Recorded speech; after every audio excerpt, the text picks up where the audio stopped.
who's the real catalyst to this offense, and what are the matchups the 49ers should avoid in round one? Suneil and I are going to discuss that and more next.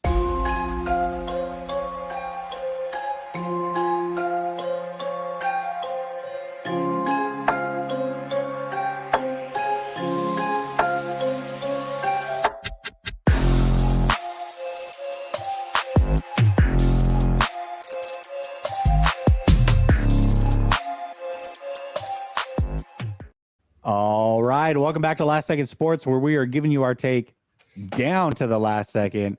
And it's Tuesday, which means I got my guy, So Real, Suneil, up in the space with me. What's up, Suneil? How you doing? Bruh. Chat fans, the reason why your boy's looking so fresh is because of Jessie over there. This was my Christmas present. I appreciate you, Jessie. Had to wear it on the show. It's fire, man. I'm so excited about it. So thank you. It's when I was getting it for you, I was like, first of all, we have like some of the same flavor, so I knew you would like what I like. Yeah. But I love that thing because it's like Neapolitan ice cream, except for with 49er colors. You got the strawberry, you got the vanilla, and then you got that gold down at the bottom there. It's a sick sweatshirt. I think it's super dope. Sick. Glad you like it as much as I did when I picked it out for you. And I, just a token, a thank you for doing this show with me weekly, man. Putting up with me every single week, hair jokes, everything. You've done it, and you've done it phenomenally. So thank you. It's the least I could do. Wishing you a Merry Christmas. Hey, man. And I want to, before the chat gets all angry at either you or me, because I do feel like it's about to get spicy. I want to say happy holidays to everybody in the chat. Hopefully your Christmas was amazing. And I wish you all a very safe New Year's and a lot of success in 2023. Yeah, 100%. Regardless of what it is that you're looking to do in 2023, hopefully it's a great year for y'all. We already got a super chat. Double B Studios coming in, says, "What's up? What's up?" I love it, Double B Studios. We got a bunch of people in here already. What's up to everybody? Much love to y'all. As my counterpart said, hope you had a great Christmas, great holiday, and have a prosperous 2023. Let's get into it, my friend.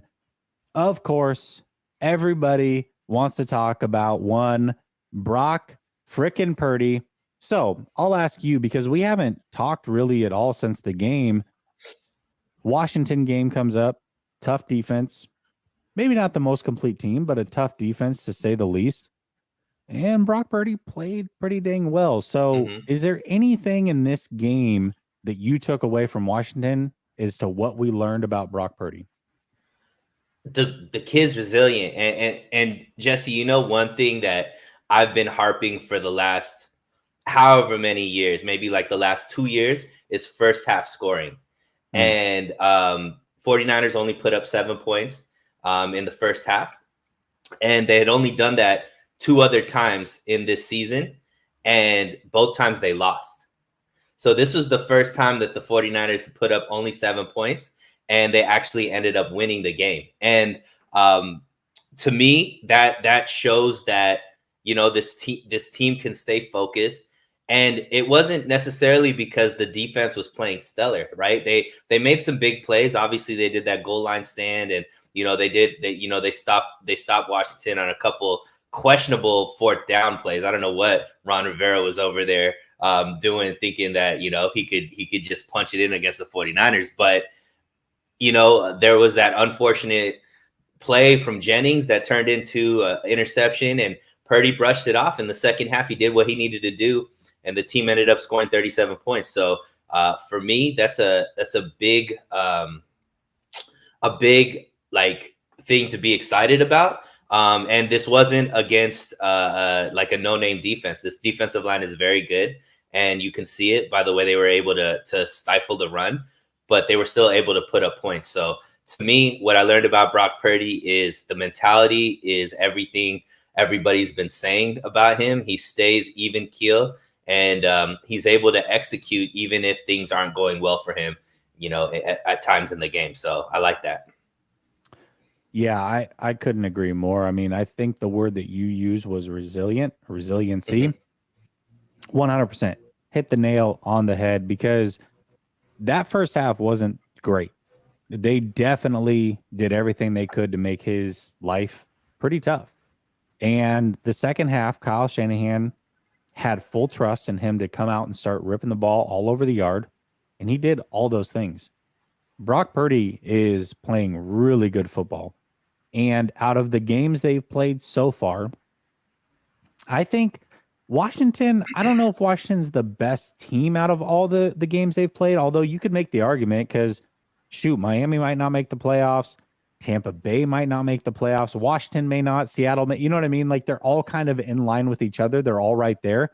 So the team overall is about even with some of those other teams, but the defense is really good. I want to say their defense was ranked 8th going into that, but for all intents and purposes, I look at Washington as a top 5 defense. With the defensive line like that, especially Chase Young coming back, who right. He wasn't there most of the season, so he's there most of the season. They're going to be ranked a lot higher. 100%. And he played really well. He looked like he had been playing all year. So it's not like they got just a shell of Chase. They got a really good version of Chase, in my opinion.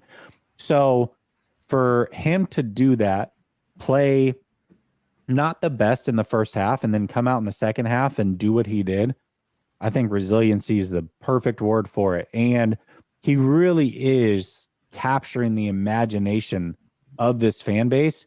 And it's funny because you've got people who were like known as Jimmy stans, and they've completely just jumped on the Purdy train. And then you've got the Lance guys who I think have also jumped on the Purdy train. And so for the most part, you've got everybody like synced, at least for this year. Like we're rocking with Purdy. We all want to see what Purdy can do and what he can do with this team. And I think it's a really, really fun thing. There's certainly some infighting still because everybody wants to talk about next year and the future and all. And I get it. But for right now, if we just take this season where it's at, I think we're all Team Purdy. And I think it's a beautiful thing. And Purdy's captured our imaginations for sure. Yeah, not too bad for 2 Purdy haters, right? Yeah, not bad for 2 Purdy haters. I mean, I don't know what I am anymore. I mean, all I know is I was a Jimmy Garoppolo hater. Yeah. And now I'm a Purdy hater. I posted stats of Jimmy Garoppolo and Brock Purdy, just the 2 of them. And somehow people are confused. Now I hate Purdy because I love Jimmy. I can't keep up, man. All I know, according to Twitter, I'm a Jimmy apologist and a Brock Purdy hater. I don't know how all of this stuff happens. Clearly, people don't really watch what we say because, I'm a big fan of Purdy. Jimmy, I think he's serviceable, but whatever. Who cares? At least they're clicking, right? I mean, as long as you watching, that's all I care about. Yeah, for sure. Kim says Jessie and Suneil, Bill Parcells would select Brock Purdy as a draftable quarterback. Started 4 seasons, graduated college with 1,000 throws. Yeah, that's what Parcells liked. That's what he looked at. That was a must for Parcells. I don't know how many great quarterbacks Parcells had.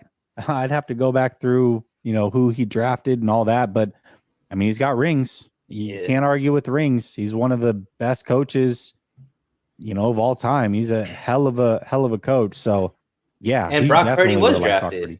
What was that? Brock Purdy was drafted. So no. I'm saying basically he had a list of guys that were draftable. And if you didn't meet those stipulations, Bill Parcells wouldn't have drafted him. You know what I mean? But Brock Purdy checked all the boxes. So if Brock Purdy was available, Bill Parcells would have taken him. I also think Walsh probably would have taken him. You look at what he did in college. The thing about Brock Purdy, and this is what's crazy to me. So I liked Brock Purdy in 2020 going into the 2021 draft. He decided to stay back. At that time, I said I would take him round 2, 3, or 4. And I was comfortable with that because I really thought Brock Purdy could be good. But what happened is if you watch Brock Purdy's career, there was regression as far as numbers for, I think, like the last 3 years there. So Brock Purdy, I think he had an injury, if I remember correctly. That's why he decided to stay. He wasn't fully healthy to come out in the 2021 draft, decided to stay. He wanted to play his senior year. I get it. But if he had come out that year, there would have been arguments with like him, Mills, Trask, who should go in round 2. I really believe that.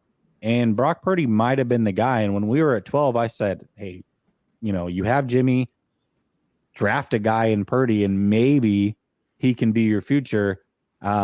Unfortunately for him, he stayed, and I think that hurt his draft stock. But if he had come out the year prior, I think he would have been, at worst, a 4th-round pick. So the fact that he was the last pick in the draft, I don't know if that's necessarily where he would have been drafted if all things were fair. So credit to him, though. He's playing fantastic football. I just think he always had the talent to be, at worst, a 4th-round pick. That's just my opinion about Brock Purdy. All right. I think this actually bleeds perfectly into the next topic because it's the topic of the show. Tarvarius says Purdy overhyped by the media. CMC is the MVP of this offense. Look at the 49ers records since he joined the team, made Jimmy G and Purdy look great. I want to say there was another comment. Let me make sure I didn't miss another one. I think there's 2. Yeah, there is, but I was saying that pertain to this topic here. Let's see. Purdy. Hold on. Okay, no. All right. I'll get to the other super chats, but there was somebody else said that it wasn't a super chat, but somebody else had the opposite take and said that it is 100% on Purdy as to why the offense looks good. Tarvarius says it's CMC. Suneil, who is it? Why does this offense look as good as it is? Is it Purdy? Is it CMC? Is it somebody else? Is it Shanahan? What's going on? Why is the offense all of a sudden turned into a juggernaut? I'm just going to list some stats and then we'll discuss it. The 4 wins Jimmy G had with CMC, the offense averaged 26 points per game. The 4 wins that Brock Purdy had with CMC in the game, the offense averaged 29.8 points. And the points that I'm listing are straight offensive points. So I'm not listing the defensive scores and all that kind of stuff because you can't put that on the quarterback or the offense, right? So if you just look at those stats, there's a close to 4-point difference between Brock Purdy in the game and Jimmy G in the game. And I would say Brock Purdy actually has gone up against better defenses than those 4 wins that Jimmy had. So you got to give some credit to Brock Purdy for elevating and getting to more points. And you could tell by the way he plays, his mobility. I think he definitely is a more explosive quarterback than Jimmy G. But here's the key. CMC came in, 2 or 3 days before the Kansas City game. So I threw that game out because he wasn't fully incorporated in that game. I agree. So before CMC was on the team, the 49ers offense averaged 18 points per game. So, and then you take the average of 26 and 29. Let's just from quick math, that's about 28 points per game. So there's a 10-point difference between CMC on the team in this offense and CMC not on the team in this offense. So obviously, I put up a tweet. It's gone pretty viral. A lot of people looked at it and said, I'm a Brock Purdy hater. Look, Brock Purdy plays a role in why this offense is going well, as does Kittle, Ayuk, Shanahan, offensive line, all that kind of stuff. But we're 8-1 since that trade happened. And we're 8-0 since he's been fully integrated in that. And we're talking about a 10-point difference between him in the offense and him not in the offense. So for me, to act like CMC didn't just overnight change what this team is capable of is just naive. And people are just blinded to think that it's just the quarterback change. And all of a sudden, that's why we're so explosive. And it makes a lot of sense, right? We're a run-first team. Kyle Shanahan just get the best running back he's ever had in his system in CMC. And it forces defenses to play the 49ers different. Now you always have to have somebody accountable for CMC because he's just as explosive in the backfield as he is coming out of the backfield in the passing game. So it makes windows wider. It takes away double teams that could possibly have been there for a Kittle. Why all of a sudden Kittle's playing better, right? It makes it easier for a guy like Ayuk, a guy like Debo, all these players, Jennings, they're going to get more one-on-one opportunities, wide open opportunities, because the defenders have to account for CMC out of the backfield, which they didn't have to do for an Elijah Mitchell, for a Jeff Wilson Jr., for a Jordan Mason. And it makes a lot of sense why this offense has exploded and changed dramatically since that. So for me, majority of the success, and I agree with Tavares, CMC is the MVP offensively of this team. And it's not even close in my eyes. Yeah, I agree with that. And I'll throw some more things out there as to why. So the 49ers, you listed everything beautifully. I'll also add in that Deebo Samuel hasn't been a part of this for the last couple games, but he also missed a game with Jimmy, and they still were able to do it with CMC. Remember, that Rams game was such a pivotal game going into the bye week. If they didn't have that game, things could have been very different. The offense looked good, and he was the one that was making plays all over the field. And I think the biggest difference that I saw in that game was Jimmy Garoppolo and how calm he looked. Jimmy Garoppolo is a guy who's gotten the nickname Jittery G, and that's not to be disrespectful. It's what he is in the pocket when the first read's not there. But the moment that CMC was in that game, and even without Deebo in that Rams game, he looked so calm, cool, and collected because he knew that he always had CMC open underneath. Didn't matter what was going on around him. If he needed to make a quick decision, he knew where CMC was at, and CMC would make the play. Now, Brock Purdy, the answer also can be Brock Purdy to a certain extent because he's elevated it even more, right? Mm-hmm. You just said that with Jimmy Garoppolo, it was 26 points a game. They're getting a full 3 points a game with Brock Purdy. So he's elevated it even further. But if you remove CMC, I think this offense takes a drastic step backwards. And with Purdy, probably not as bad as it was with Jimmy at 18 points. But maybe you're at the 21-point range. If we're going to keep that 3-point rule, maybe you're at 21. That's much a different. Significant difference. 29 to 21 is significant. So I agree with you. I think if I have to say there's one catalyst, I would give it to CMC. I think Brock Purdy has raised it as well. And then, there are a lot of good players also on this team. But as you said, CMC is the one that kind of unlocks all of it. He unlocks everything. He gives Kyle Shanahan the freedom to call certain plays and not leave Kittle in to block, because how do you guard all of it? So he opens up Kittle. He makes the quarterback job easier. He makes play action tick a lot better because it's freaking CMC in the backfield. He's just unlocked this offense completely. And we've seen it with Jimmy, with Purdy, with Deebo, without Deebo. It really doesn't matter. This offense has flowed at a much higher pace with him on this team, and that's so obvious. And not only that, really, you remove the Kansas City game, which, again, I don't count that as going all in because he was only there for a few days. They are undefeated since he's been integrated into this team. That's the biggest thing. They haven't lost with CMC in this offense. It hasn't been close. That's crazy. There hasn't even been close games. Crazy. Absolutely crazy. And one more thing, Jesse. When have we seen a streak of quarterback play without the amount of interceptions that we haven't seen? Jimmy G went interceptionless for how many games? Like the big 4 games. When have we ever seen that? He's never done it for 3 games in his career, back to back to back. He went all 4 games without an interception because of CMC. And the Brock Purdy interception, I don't even put on Purdy. To be honest, that was all Jennings at that point. So technically, you can look at it like these quarterbacks haven't thrown any interceptions. Now, Purdy, we've never seen him in the NFL to be like, well, he usually throws interceptions or whatever the case may be. Yeah. Jimmy, we have. All of a sudden, did Jimmy just get way better at the quarterback position, or does CMC make life easier for quarterbacks to play the game, especially in this system where all-pro level running back definitely impacts the offensive schemes because of the way Kyle Shanahan revolves his offense around a strong running game?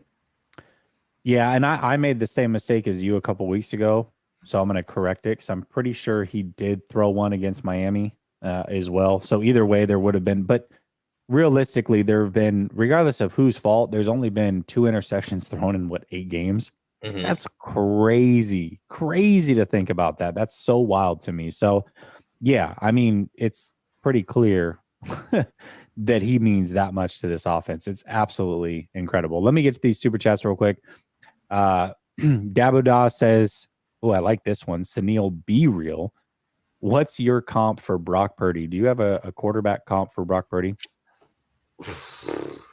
I would say a very, very, very Hey, listen, tread lightly, because if this is not a top 10 quarterback of all time, they're going to chew you up in this chat. Yeah. Just be ready for it. So you shop at Costco? Yeah, of course I do. We got Kirkland, right? Kirkland looks good, but obviously the price level is much cheaper. So we gonna go Kirkland brand, Drew Brees. That's what my comp for Purdy. The reason being, size wise, why they're both undersized. They've always kind of been like, hey, they don't have the strongest arm, quote unquote, but they're able to make plays. I would say Purdy is more of an athlete than Drew Brees. He definitely uses his legs to buy time and things like that. But I love Brock Purdy's accuracy. He makes some pretty great throws, and he's willing to sling the ball deep when he sees his opening. I don't think he's as good as Drew Brees, and time will tell if he even gets the opportunity to get to that level. But Kirkland brand Drew Brees is my comp for Brock Purdy. Listen, every battery in this house is Kirkland brand. So it's not Duracell, it's not Energizer, it's Kirkland. So no issue with Kirkland brand over here. I just want to be clear about that. They just got a free plug right here on the show. Yeah, Costco cut the check. Costco cut the check. Hey, Tanya, we call her, the younger ones in the chat. She's like my age, so I can't call her auntie, but we have a private chat on Twitter. She's a part of it, and everybody calls her auntie in there. And she is related to Junior Seau. So cool thing there. Anyways, hi, Jessie and Suneil. I hope you both enjoyed your Christmas. You too. And I want to wish you and your family a blessed and safe New Year too. Thank you. So see, this is the type of person she is. She's a phenomenal person. Absolutely love her. She supports everybody in the community. Tanya is a great, great person. Thank you, Tanya. I appreciate that. You know, the feeling is absolutely mutual as well. We've got Kumar says, this D has been money. Nothing to take away from Purdy. He has been great. Agree. Feels like the defense is getting a lot of turnovers, and it feels like during Purdy's run. Yeah, the defense has certainly hit their stride. I didn't realize this. I thought it was something like this, but I didn't know the exact stat. But I was just talking with Jack, and he said 4 of the 5 scoring drives in the second half started the 34-yard line or closer. And I'm talking Washington's 34-yard line, not the 49ers 34. They started in Washington territory 4 out of the 5 scoring drives in the second half. That's crazy. That's the defense right there doing its job. So, yeah, the defense is definitely hitting its stride. Purdy at quarterback makes it easier to play defense, guy. Come on. But honestly, it does. It really does. It does. I don't know if you were joking, but I think it does. Yeah. No, because look, the strength of this defense is it's pass rush. So having a quarterback that could put up points, having a quarterback that could get the lead, which has been a struggle for the 49ers in previous seasons, definitely makes teams one-dimensional, especially with the way the secondary and linebacking core can stop the run. It forces teams to kind of buy into the strength of this 49er defense, which is the pass rush. And, that's why I think the team's been that much more opportunistic. Yeah, I agree. Double B Studio says, without an efficient quarterback, there is no Kittle, CMC, etc. I agree with that. Actually, no, I don't agree with that, because Nick Mullins gave Kittle his best year of his career, arguably. So, I don't know. But here, I want to say this, though. I think what he's trying to say, and he's got the limited characters with the $1.99. So I'm going to try to read into this a little bit, Double B Studio, is what you're trying to say is you have to have good quarterback play in order for them to get their numbers and also win games. And I do agree with that. I know where you're coming from. I want to be clear. Neither of us and anybody in the chat, I don't think anybody's taking anything away from Purdy. But because you've seen it now with two different quarterbacks, with Debo in the lineup, without Debo in the lineup, and we saw Jimmy Garoppolo, for example, he was having an efficient year, but it was like, for him, historically efficient for those 4 games. He had done things that he had never done once he got CMC there. And then Purdy, who is a rookie, came in, and I think it was much easier having a guy like CMC. And let's be frank, I mean, he's used CMC a ton. In fact, there are times where it's like been all CMC to where if you're playing Madden with this dude, you're like, quit spamming the same play, bro. Like, are we going to play Madden here, or are you just going to spam the same play? Because it's like, okay, nothing's open, CMC. Nothing's open, CMC. Every single time, and it always freaking works because CMC is really that damn good. So, yes, Purdy's playing good. And again, he's brought the level even higher than what it was with Jimmy Garoppolo. I don't think there's any debating that. The stats show that. But CMC has brought the level just astronomically higher than what it was prior to CMC. So let's see. We've got Jan says, what the F? You can't give Jimmy G those points. When was the last time you've seen him throw a 50-yard bomb for a TD? Brock Purdy truly opens up this offense, opens up CMC too. I mean, what? Okay. Listen, here's the thing. There is no doubt that Brock Purdy, in my opinion, right now, Brock Purdy, we just saw the best Jimmy Garoppolo. Okay. We just saw the best Jimmy Garoppolo for 4 games. Those 4 games are not as good as this Brock Purdy. Okay. So I'm taking Brock Purdy right now for this 4-game stretch over the previous 4-game stretch of Jimmy Garoppolo. I think he does things that Jimmy just cannot do. Physically, his mobility, his willingness, not as willing, because Jimmy G was actually more willing this year, I feel like, to take the deep shot. But his ability to see it repeatedly and also hit it is light years ahead of what we've seen from Jimmy in the past. But if we take CMC from this offense, we don't know fully what it looks like, but we know what it looked like with Jimmy G before CMC was here. All I know is if I take Brock Purdy out of this offense with CMC, they're still scoring almost 27 points a game. And they probably have still won these 4 games. That's just reality.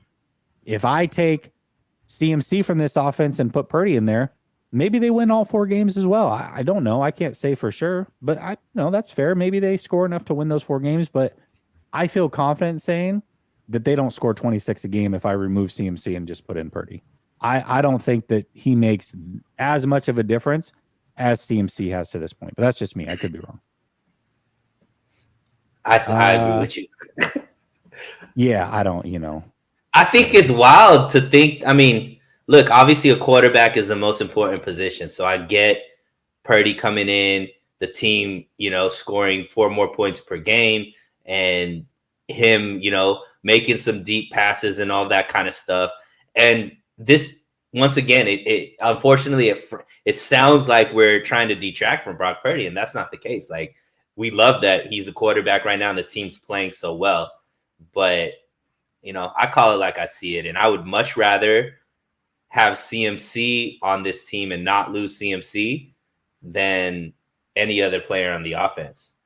And yeah, I mean, I guess the question is this. So would you rather, and this is what it comes down to. It's this simple for me. And we'll answer Mark's question. I personally think, yes, this offense is better with Brock. Do you agree with that, right? Over Jimmy? I mean, even the numbers show it. Yeah. I don't think there's debating that. Yes. Yeah. We both agree that it's better with Brock over Jimmy. I think we're all on that same page. But the question becomes, would you rather have CMC and Jimmy or Brock Purdy and, I don't know, TDP or Mason? Like, what if you Or had let's to say choose two? let's does this team look as good if it's Brock Purdy, Jeff Wilson Jr., and TDP Okay, like it was before? yeah. Okay, so Brock Purdy and Jeff Wilson Jr. or CMC and Jimmy Garoppolo. Which pairing are you taking to run this team if you had to choose one? I'm taking any combination with CMC in it. That's what I'm saying. That's what I'm saying. So that's what it comes down to, right? Like if Brock had never been here and they had to roll with Jimmy the rest of the way with CMC, I think that pairing is better than Brock Purdy and Jeff Wilson Jr. or whatever other running back you want to put in there. That's just me. And I think that's the only way to really kind of pinpoint kind of the point that we're trying to make. 2.0, my new name, I know who this is. Looking at the schedule, Green Bay versus Minnesota next week is good for us either way. Completely agree with you. If us and Minnesota both win next week, the following week is to be determined. Would be nice if they have Minnesota play before us. That's the thing, though, 2.0, they're not going to have them play before us because the NFL does a great job creating this drama. If you look at it, the schedules are all to be determined, or at least they were a couple weeks ago for the final week of the season. And I think they do that on purpose because they want teams that are fighting for position to play at the same time so that nobody can rest and have an advantage. They want that drama going into these final games. So if you have two teams fighting for a final playoff spot, they're going to play at the same time. If you have two teams fighting for the number 2 seed, they're going to play at the same time. So I highly doubt the NFL is going to do that. But yes, absolutely would be nice. And I agree. Green Bay or Minnesota winning is good for the 49ers. How does Green Bay winning help the 49ers? I mean, not Green Bay. How does Minnesota winning help the 49ers? I will answer your question when we get to the final topic. Okay. I don't want to say it now because it'll give it away. Elite Archer says, respectfully, you are being as ignorant as the media was about Montana before his success. You are not old enough to remember. Okay. If you say so. I mean, Brock I'm only Purdy's 39, Montana. So I'm not old enough to remember. You're right. I only know Steve Young. But I don't know. I guess, you know what? If you say so, then I'm not going to sit here and defend every take that I have. I just can't do it. It wears me out. You guys, I'm going to say what I'm going to say. You guys take that however you want. I can only say 1,000,000 times that I like Brock Purdy in 2020. I have the messages to prove it. I liked him in 2021. I have the messages to prove it. If you think that I am downplaying Brock Purdy or I'm a Brock Purdy hater, then I am whatever you say I am. Isn't that a good lyric from Eminem? I'm gonna bring that back. I am whatever you say I am. So if I'm a hater, I'm a hater. So be it. All right. What's the next one? Dabadoo, or just Dabada. You changed this, right? Anyways, so far, who would you start next season, Brock or Trey? Ooh, this is a good question. Question that I don't want to get into, but you paid, so I'm going to. Go ahead, Suneil. What do you think? I think Brock has done enough to create competition for next season. So it's going to be whoever plays better in training camp and through the preseason. I don't think this is Trey's job just guaranteed anymore because of the way Brock has played. I would say that we've seen Jimmy with CMC. We've seen Brock with CMC. I would love to give Trey the opportunity to play with CMC and see how he looks. So my guess, and I've said this on a show earlier this week, my guess would be in training camp, Trey would win that job. And my guess would be Trey is going to look really good with the surrounding team around him, especially with CMC there. But, I definitely think that Brock has earned his opportunity to not just be told, hey, you're going to be the backup. No, man, you've shown enough. This team could win with you. It's going to be a full out competition this offseason. Couldn't agree more. I think that's exactly what it should be. I think it's fair that it's that. And I actually want it to be that because regardless of who wins the starting job, I think you've got two quarterbacks. First of all, you have two young quarterbacks, two quarterbacks that I have confidence in. If Purdy's the starter, like I'm fully confident in Trey Lance as the backup. If Trey Lance is the starter, I'm fully confident in Brock as the backup. And as we've seen with this team, 4 years, I think, is this the fourth year, maybe the fifth year where they've been on their third string quarterback? I forget what the metric is. It's at least the fourth year that it's happened, that they've been to their third string quarterback. It is fourth year in the Shanahan era that they've made it to their third string quarterback. Last year, they were close because if you look at it, Jimmy Garoppolo got hurt. Trey played against Arizona. Then they had a bye. Jimmy was hurt. Trey was hurt. Luckily, Jimmy was good enough to go. Trey at that time was not. They almost made it to their third string quarterback for a game last year. So I think just having two quarterbacks is a plus. Who do I want to start? I agree. I want whoever's better. Like whoever plays better and earns the job, that's who I want it to be. If they feel like that's Brock Purdy, then that's Brock Purdy. If they feel like that's Trey Lance, then that's Trey Lance. I think that both of these guys can have good careers in this league. I'm still under the belief that I think Trey Lance is going to be a good quarterback in this league. I do agree that if they have an all-out competition, that I think Trey would show through. But if he doesn't, then he doesn't. Like, I just want the best player. But I do want both of them on this team because they're both inexpensive. They're both young. They're both developing. And I think that they can both push each other to be better. And I also think that they both are the type of personalities that would want to help each other be better. I really look at Trey and I look at Brock, and I think they're both unselfish people and unselfish players, that they both would genuinely, as much as they can. Obviously, it's a competition. You want to win it. But once it's decided that you haven't won, I think they would both genuinely want the other person to do well. That's just the type of people that I think they both are. So I think it's a good problem, quote unquote, problem to have. And I think at the very least, Brock Purdy, whether he's the backup or the starter, has proven that there is no reason to pay another veteran quarterback to come in and do anything on this team.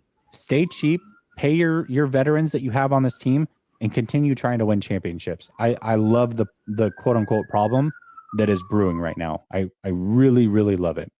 Okay. Gosh, a few more. Double B Studios says that spin throw away for Brock did win me over. Yeah, fine. It was pretty legit. I'll say that. Now those same throws, those same types of things I've seen him do in college, and it has not worked out. So it does worry me a little bit, but man, that would have been a sack if it was Jimmy Garoppolo. It was the coolest throwaway that I may have ever seen. Right. I'll say that. 49ers Faithful says, don't you feel more excited to watch Brock Purdy? Yes. Yeah. What? Yes. I don't think you understand the messages behind the scenes that have been sent, at least from me and to me from other people, saying how excited we are as content creators. Wow, I had a mini stroke there. Content creators to cover a Brock Purdy led team over a Jimmy Garoppolo led team. It has brought new life to us as creators. We all feel that. Every single one of us. And if anybody says they don't, they are lying to you, I promise. Everybody wants to cover Brock Purdy over Jimmy Garoppolo, and that's not even a question. Gizmo Maltese says, do the 49ers have a problem running short, and why? They could be better at it. The answer is Mason. The answer is Jordan Mason. Just run Jordan Mason. The problem is Jordan Mason, I mean, I don't know if he's healthy. It sounds like he tweaked his knees, got the hamstring. I don't know what's going on there. And I will say this. I don't know about you, Suneil. You tell me. Were you a little surprised at the stature of TDP? Because when he got out there, I'm like, gosh, he's a lot smaller than I thought he was going to look in an NFL uniform. He looked kind of beefy in college. He looked very slim.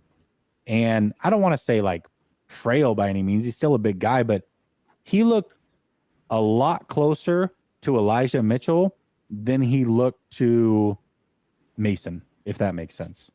Yeah, and I don't even know if I'd put it so much on the running backs, because even CMC has been struggling as well, and I know he can do it. I would say that this offensive line has struggled against better defensive lines, and that's just the truth. Are they bad enough to where this team still can't win? Clearly, they're showing that they're not. They could still hold up enough. It's not like have been a few more sacks, but it's not like these guys are running for their lives like they were sometimes earlier in the season. This offensive line is, I think, better than most people expected it to be, but they are getting pushed around sometimes in the running game, and that is something that needs to be cleaned up. Luckily, it hasn't led to a loss, but as these teams get better and better, and especially in the playoffs, they got to make sure that they're getting back to that 4.5 plus average per game, which they hadn't been at least last week. Yeah, absolutely. Jan says, sorry guys, Brock with Mitchell and Mason, Brock opened up Kittle and BA. Imagine when Debo gets back. Appreciate y'all. We appreciate you as well. But under your scenario, it would be Brock and TDP because Mitchell and Mason are both hurt. So CMC's healthy. I'll at least say that. And I would disagree that Brock opened up Kittle and BA. I think they've been open. If you watch the film, even when Jimmy is there, even before CMC, BA is open a lot. I think Brock is much more willing to take those shots down the field to give a BA opportunity. Obviously, Kittle has been getting more opportunities. I think that's the safety net for any young quarterback. So I would say they've always been open, and I think that CMC being there makes them even more open. Yeah, 100%. Coach coming in. What's up, Coach? He says, one deciding factor that makes me take Brock over Jimmy 1,000 times out of 1,000 is play action. That's literally 50% of our offense and explosive opportunities downfield. Jimmy won't even attempt it. I agree with you. I mean, Shanahan clearly had to run an offense that he would prefer not to. A lot of shotgun, a lot of RPOs. That was the Jimmy offense. That's what Jimmy's comfortable with. And that's not what makes this offense tick at all. And in fact, in 2019, it looked more like it does now. And if you go look at the points that they scored in 2019, it was crazy because of the play action game, because of the run game. They were able to put up a ton of points. I think they were second in scoring in 2019. And they had stretches where it was like 41 points, 34 points, 28 points. Like they had 2, 4, or 5 game stretches where they put up a lot of points. And that was because that was the offense they were running. And then Jimmy didn't do so well turning his back to the defense following that. So they had to change things. So I agree with you 100%. Jesse, how tall are you? I am 6'2", Mark. 6'2". You're probably looking at the picture like me next to my wife and kids, and I look like a giant. It's because my wife's 5'2", so it makes me look like a giant, but I'm only 6'2". Not saying your name. Good one, though. Brock will lose to A-Rod in the wild card. Oh, God, I don't think so. When he flops his first playoff game, fans will realize how goofy they were for crowning this kid after 3 starts. Laughing my ass off. Here's the thing. Brock Purdy could absolutely fall on his face in a playoff game, first game, third game, whatever, throw 3 picks, look horrible, be the reason they lose. And that's not going to change my mind either. Like watching Brock Purdy do what he's done thus far, if he goes into the playoffs and falls on his face, I think that would bring people back to level setting and being willing to actually let things play out and be open to a quarterback competition or even Trey starting or whatever. But for me, I'm going to stay even keel. I'm not going to judge a kid off of such a small sample size. And I'm not going to hold him so high and mighty based off of what I've seen to where that's out of the realm of possibility in my mind. I think anything is possible at this moment. I don't expect those things to happen, but if it happened, I wouldn't hate him. I wouldn't be mad at him. I wouldn't change my opinion of him. I would still say the same thing I'm saying now. They have 2 young quarterbacks that are developing and are going to be with this team, hopefully long term. And I think those 2 quarterbacks, whichever one starts, can lead this team very far next year. And I'm confident with either one. So if Brock Purdy falls flat on his face, I'm not going to change the things that I've been saying about him. I would just say, listen, he's a rookie. It is what it is. It sucks. Maybe he's not as great as what y'all thought or hoped he would be, but we still got to give him time. And that's just the way I am with it. Zach Wilson's a really good example of this, y'all. I was never a Zach Wilson fan. I did not like him coming out of college. I think in the NFL, he's shown everything that I hated about him. And even with Zach Wilson, everybody's like, he's a bust. He's done. He's terrible. He's this. And I'm still saying, I agree. He probably is a bust. He probably is everything I thought him to be. Even with him, I would say he deserves one more crack at it, one more year to figure out if that's who he really is. That's just how I look at quarterbacks and analyze quarterbacks. So I give them all 3 years to figure it out. So that's just me. And I want to say, I just want to say one more thing about Brock Purdy. Let's say, God forbid, this doesn't happen, but let's say there's some kind of complication with Trey Lance and he can't play next season for whatever reason. I'm still excited about this team's chances with Brock Purdy as the starter next year, just because of the team that's around him. Plus, he's a baller as well. So it's not that, like, I love the floor that we have with either one of these quarterbacks, because I think that whether it's Trey or Brock Purdy, I think with either of those quarterbacks, we're a guaranteed playoff team because of their ability to play and what's around them on this team. And even if Brock Purdy was the starter because Trey isn't available for whatever reason, I still am pretty excited about this team. I think they're still probably a top 5 team in the NFL starting week 1 with Brock Purdy at quarterback. All we're saying, I just truly believe there's even another level that Trey Lance could bring to this offense, especially with CMC on there. And, it'd be nice to see that as well. But if we don't, I'm cool with Brock Purdy as well. I think he's a good enough quarterback for this team to win a championship.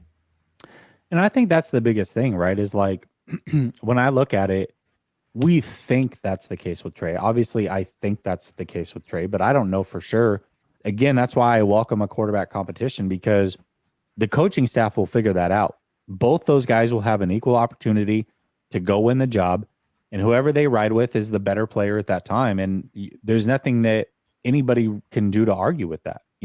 I think that's the biggest gripe that people have with Trey Lance. Like, oh, he was given the job. He never earned it. Well, when you're drafted that high, like, you're going to be given the job at some point. It's just the way it works. Now, he got injured. He wasn't able to seize the opportunity because of that injury. And now Brock Purdy's here. And Brock Purdy's doing everything he can to be the starter in the future. Allow those guys to compete, see what happens, and whoever wins is who wins. I again, as I sit here today, I agree with Suneil. I think Trey Lance can do things in this league that are phenomenal that Brock Purdy will never be able to do. However, I don't know those things. I don't know that for a fact. I'm giving you a projection, but I don't know. You don't know. Nobody in the chat knows. So let's just see how it plays out. Like, I'm willing to let it play out. 2.0 says Brock is smarter pre-snap, and elusiveness is huge. Maybe give up something short yardage and pass, a little over the middle accuracy, but small price to pay. Really want to see him lead a game-winning drive. And I agree with you. And I think that's fair. I think we all should want to see Brock Purdy down, having to win on his right arm. Can he get it done? Probably. I mean, chances are he's passed every test thus far. It's probably something he can do. But we don't know for sure. Playoffs on the line, down by 6, needing a touchdown, 80 yards with a minute and a half and one timeout. Can he do it? I don't know. I think it's fair to wonder these things. I think it's totally fair. Sean says, unless you believe Purdy can win games with an average defense, this should not be a discussion. We won't have a top 10 defense every year. Purdy isn't that guy. He's a quality backup, not franchise. Sean, I actually agree with you. I think that's who Purdy is long term. But we could be wrong. We could be wrong. I just want to leave it open for all possibility. Yes, I agree with you. Sean, I think that's who Purdy is as well. However, we could be wrong. And I'm going to leave it open enough to the possibility that I could be wrong. And if I am wrong, I'll be the first one to tell you that I'm wrong. No problem with that. And Sean, stop putting that evil on us. We will have a top 10 defense forever under Kyle Shanahan. Yeah. You know what, though? Here's a question. And this wasn't a topic, but I was talking about it with Jack. I think the assumption was if D'Amico Ryans left, that Vic Fangio would be the guy. Vic Fangio looks like he might be going with Sean Payton and his staff. Mm-hmm. And so what do they do? Who do they bring in? This defense has a lot of really good players, but man, we'll see. Richard Sherman's who coming. the coach is. Richard Sherman's coming. Oh man. Okay. Wow. Okay. I don't know if I want him to be my defensive coordinator off the street, but I would like to have him be a part of the staff for sure. I really would. One thing I'm not ever gonna doubt is Kyle Shanahan's ability to develop coaches. So I'm sure they knew D'Amico Ryans is going to be gone sooner than later. They have a backup plan somewhere in there. Yeah, for sure. Somebody we don't know about. Yeah, I was looking at, there's a couple guys on the staff right now that I think could be it. I'll save it for a different show, or you can go watch Jack's show. I talked about two guys that might possibly be the answer on this staff, but the coach says if Trey loses to Brock, two things would stick out. One, Brock is much better than Trey. You would have to think, given the price for Trey, if it were close, Trey would get the nod. And they missed on Trey, and you can't hide it. I disagree slightly. I think Shanahan's genuinely going to go with whoever's better, even if it's slight, because you listen to the way that Hufanga talks about Shanahan and the way he coaches. He says he treats everybody the same. He looks at everybody as if they're a first-round draft pick, and he expects them to play that way regardless of where you're drafted. I think once you're on the team, I mean, here's the thing. The only reason that he would choose Trey in that scenario is because he doesn't want to look silly for spending that capital on Trey. But the flip side of that is you may look silly for spending that capital on Trey, but how great do you look for getting Brock Purdy with the last pick in the draft? So you're kind of losing in one area, but you're completely winning in the other. It's like Dumb and Dumber, where he traded the Pupmobile for the little scooter deal, and he totally redeemed himself. That's the way the Brock Purdy would be for Trey Lance. So, he may look bad on the Trey Lance front, but he looks really good on the Brock Purdy front. So I don't think he would make that decision. I could be wrong. I might be wrong about that, but I disagree with that one a little bit, Coach. Double B Studio says, love the content, guys. Got to go. But rest in peace, Raiders. Yeah, I completely agree with that. I think we're finally getting to the end here. Errol says, thanks for the advice you gave me via email. Love the show. Keep up the great work. Yeah, Errol, anytime people reach out, I'm always willing to help or give my 2 cents on something if I can help somebody out. Mark says, for fun, would you rather have Jimmy plus CMC or Debo or Brock plus Debo? So he's saying Jimmy and CMC, no Debo, Brock, Debo, no CMC. I'm going any combination that has CMC. CMC, yeah. CMC is just a different beast right now. I agree. That is a fun one, though. That makes it a little closer. I see where you're going with that. Lawless Light says, excited for BA regardless of the QB moving forward. Also, unfortunately, we should be able to afford Mosley because of the injury, because he was going to get paid. Yeah, I agree with you. It is unfortunate for him. Fortunate for the 49ers. I agree with that 100%. And then he comes back in and says Whitner for defensive coordinator. Not sure. No offense, but yeah, I don't. Okay, so the 49ers safety coach right now, his name is slipping my mind. He was a part of that Jacksonville defense that was really good as well. 2016, 2017 timeframe. He's been around for a while. He's 39 years old. He played in the NFL. If there's anybody on that staff that I think could come in and be the guy, I would think it would be him. That's just my opinion. I don't know if that guy is on the staff, but look at him. I think that might be the answer if that's the way that he wants to go. 2.0 says, wonder how fans will react when Purdy is inevitably has a bad game. That's the tough part about going with Trey Purdy.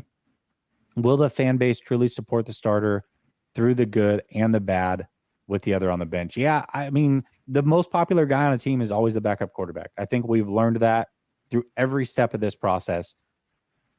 It doesn't matter who the fans support. It matters who the coaching staff supports and who the team supports.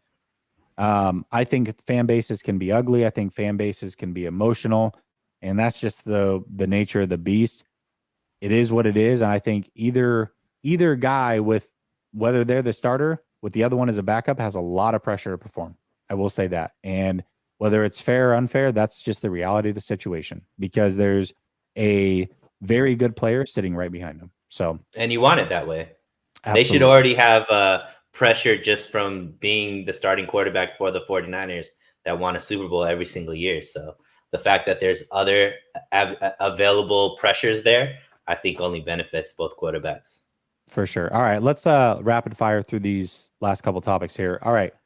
49ers biggest weakness. I'll start with this one. Sure. It's not Brock Purdy, believe it or not. I know we've had a lot of Brock Purdy talk, and that's actually surprising, because I think if anybody was just being honest with themselves, if I had told you before this season started that they were going to go down to their third string quarterback, I think most people would have been like, season's over, man. It is over. Not only is it not over, but Brock Purdy is not the biggest weakness on this team. And I think that says a lot about who Brock Purdy is. Biggest weakness on this team right now is the deep ball and allowing the deep ball on defense. And this is not a one-player problem. This is just something that is an issue. It's also something that may not really bite them in the butt until they get to the Super Bowl, but it's one of those things that has shown itself enough to where if they play a Mahomes, they play a Josh Allen, they play a Burrow with those weapons, I would be concerned going into those games, whether it's Lenore, Hufanga, Gibson. None of these guys are great at covering the deep ball. And even Ward from time to time, Charvarius, has had some lapses. So the deep ball is still a thing. Now, most quarterbacks and receivers can't take advantage of it. You also have to have a good offensive line that's going to give you time. There's a lot that goes into it, but it seems like anytime that you have a recipe for a team that can beat you with the deep ball, they've found a way to do it against the 49ers, and that has been throughout the season. So that, for me, is the biggest concern, and I don't think it's one that they would necessarily be able to rectify before the end of the season. What are your thoughts on the biggest weakness for the 49ers right now? Yeah, mine's along the same way. You called it the deep ball. I call it quick, fast receivers. And because, the deep ball could be with any receiver, right? There, you could see the deep ball with, a guy like DK Metcalf, Hopkins, all these big frame receivers. I don't think the 49ers have an issue stopping those guys from super big explosive plays. And we've seen it. Ward has done a really great job blocking guys like that. Lenore's done a really great job containing guys like that. Where both have shown problem, and more the other corners versus Ward, but it has, like you said, with Ward, is quick, fast receivers. It forces, and especially when it's zone coverage, because it forces now the safeties to get into coverage. And unfortunately, Hufanga's, if he has a weakness as a safety, he's not very good in coverage. He oftentimes blows reads. He oftentimes just doesn't have the foot speed to keep up with people. And I've seen that with Lenore as well, having issues, and Womack, when he comes in, having issues keeping up with the foot speed of fast receivers. So unfortunately, that's not something, like you said, that is going to be rectified. It's just hopefully it could be kind of bend, not break, where the games aren't close enough to where one explosive play affects the game as much. And that's kind of what's happened, is these games have been so much blowouts that when those plays happen, they haven't necessarily led to a defeat. So, but yeah, that is something that is a huge weakness for the 49ers defense. Yeah, 100%. Williams says the weakness is the right tackle. What do you think about that?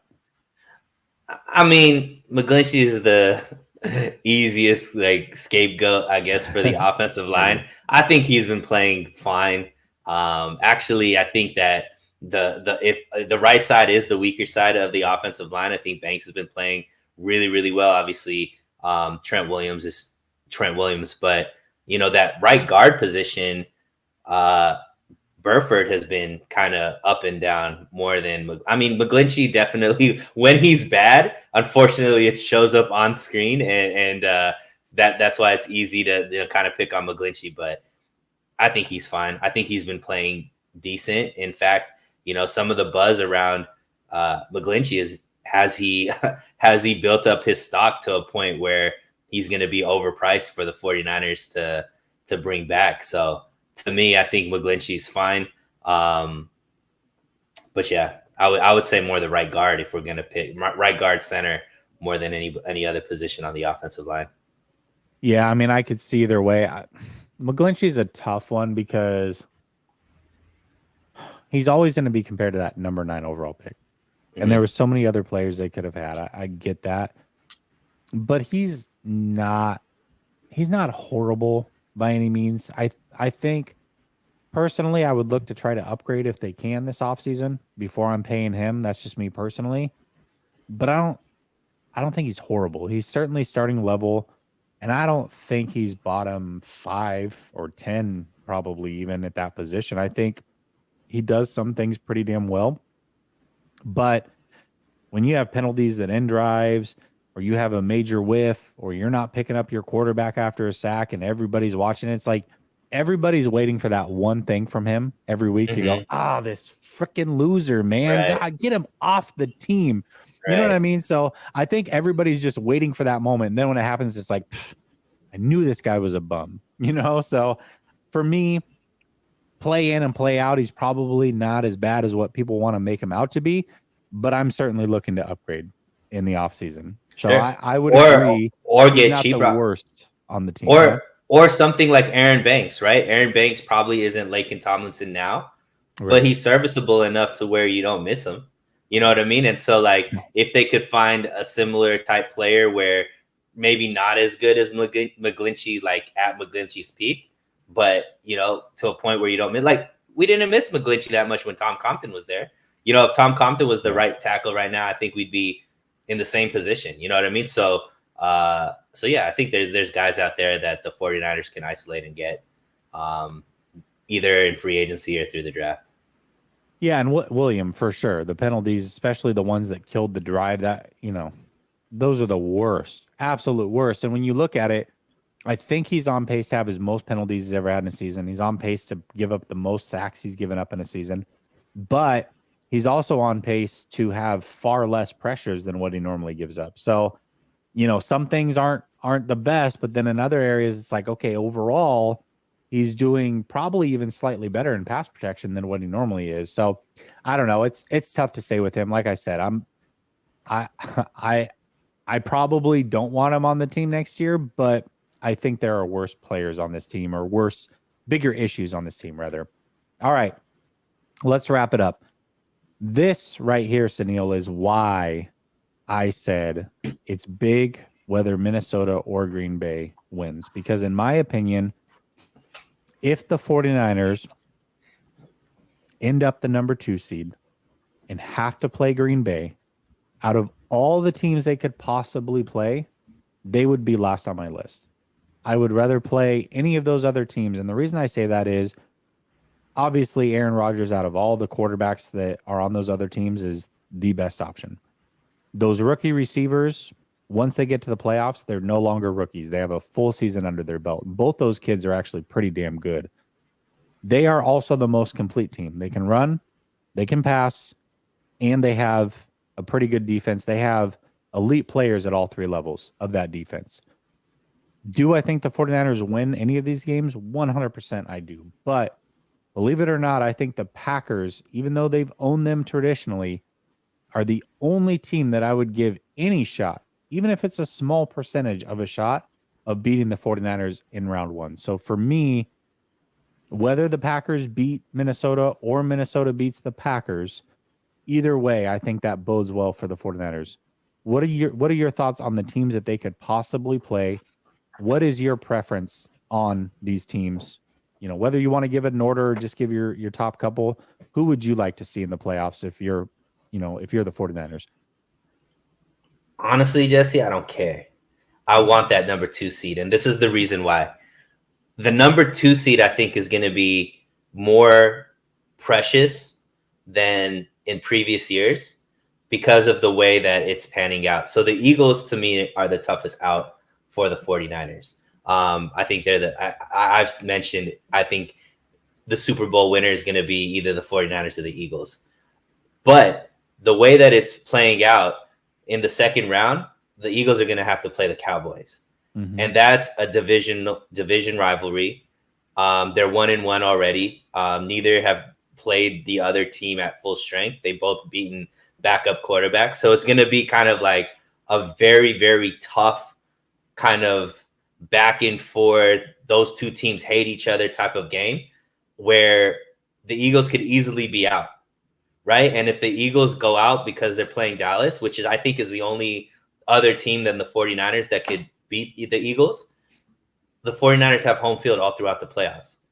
And to me, why that's important, the only other time the 49ers have made it to the Super Bowl under Kyle Shanahan was when all the games were at home. In fact, the playoff games that they've lost are when they're not at home. They've actually won, I believe, if I'm not wrong, every single home playoff game they've been in. They lost right to the Rams in SoFi, and then the Super Bowl, right? They beat the Packers last year. They beat the Packers in Lambeau. No, but I'm saying they've never lost a home playoff game under Kyle Shanahan. I see what you're saying. Okay. I thought you were. Never mind. I heard. No. I'm saying they've never lost a home playoff game under Kyle Shanahan. Yeah. So to me, that number 2 seed is really important. So I think I think the Packers are the best chance for Minnesota to lose, because if they beat the Packers, they play Chicago after that. And, I really have no faith that Chicago is going to be able to play spoiler for Minnesota with the way Chicago is right now. So for me, I don't really care. If I have to pick, obviously let's go with the Seahawks, because we've dominated them every single time we played. They don't have the defensive line like the other, like the Commanders. The Lions obviously can put up points. The Giants, they have really good running backs. So, to me, I would go with the Seahawks, but to me, it's more important getting that number 2 seed and the possibility of playing all home games through the playoffs. Yeah, and that's totally fair. I agree to a certain extent. I'm not worried about any of these teams. Like, my worry level with Green Bay is like, okay, they have a 12% chance of winning. So it's not like I'm looking at it going, oh shit, if they play Green Bay, like, I want to avoid that one. No, I think they can beat and would beat all these teams. But if I could avoid playing Green Bay and play one of these other teams, I would prefer that. Either way, I'm fine. However, I don't think the 2nd seed is that big of a deal, because I think, well, either way, if they're the 3rd seed, they're either going to be the 2nd or the 3rd seed. Those are the options. There's a small outside possibility they can get the 1st seed, but let's assume that they cannot. They're going to be the 2nd or the 3rd seed. All the scenarios you laid out are basically the same, outside of in round 2, if everything goes chalk, which, to be honest with you, I'm not sold that Minnesota's beating anybody in the first round. They could lose to anybody at any point. So even if Minnesota's the number 2 seed and the 49ers are 3, they may not even see Minnesota in round 2, and they're still going to have a home game. But the bottom line is this: if they face Dallas in the NFC Championship game instead of the Eagles, that game's at home, regardless of whether they're the 2nd or the 3rd. If they play Minnesota in round 2 and it's in Minnesota, great. Like, please play Minnesota, because they will smash Minnesota, in my opinion. That game will not even be close. So I'm fine either way. I'm very confident with this team. I think the Eagles are like the one team where it's like, okay, if they get Lane Johnson back, assuming Hurts is good, they're the one team that scares me a little bit in the NFC. Really, all the teams that scare me are in the AFC. So I think either way they're fine, but I agree. I don't think either one of these teams should worry us or make us fret no matter what. But if I can avoid one, Packers are the one that I would avoid. That's just me. All right, y'all. Listen, appreciate y'all for rocking with us. I should be back tomorrow with Grant, still trying to lock down behind enemy lines. I'm talking to a couple different people. Hopefully I can make it happen. If not, I will replace it with a call-in show. No big deal. But until tomorrow, peace.